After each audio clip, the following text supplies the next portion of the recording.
colleague from Texas for yielding. And, you know, what we're saying here is let's just stop it for this year. Now, we need to reform this process, and this amendment proposes a process by which we could create some reforms.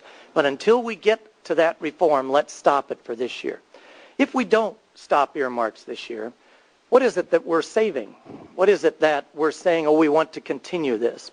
Well, I just want to go through a few of the sorts of earmarks that existed just in last year's budget, just in the 08 budget, which fiscal year we are existing in right now. There were three, what we're calling monuments to me, where members of Congress used taxpayer money to create buildings or projects or whatever named after themselves while in office. Something that is clearly, I hope most people agree, something we shouldn't be doing is using taxpayers' dollars ourselves to name something while we're here.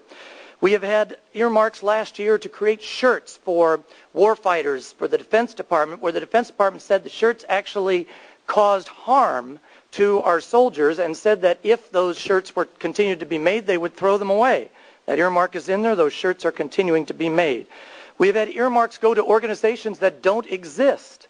And when people have been confronted with that, the earmark sponsor said, well, don't worry, if this earmark goes through, we'll create that organization.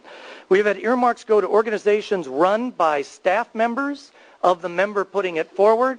We have had earmarks going to organizations run by or employing relatives of the member of Congress putting it forward. There has been a lot of exposure and discussion lately about earmarks where that are going to private organizations, and then a whole lot of campaign contributions come in to the member proposing that earmark directly from the executives, owners, and people involved with that organization. And now it's one thing, you know, we all get support from people, but it's one thing when when cash is coming in and cash is what is going out. We have organizations earmarks going to charitable organizations, many of which are very worthy causes, but charitable organizations in the name of the member of Congress, and oftentimes these organizations have hundreds of millions or billion-dollar endowments.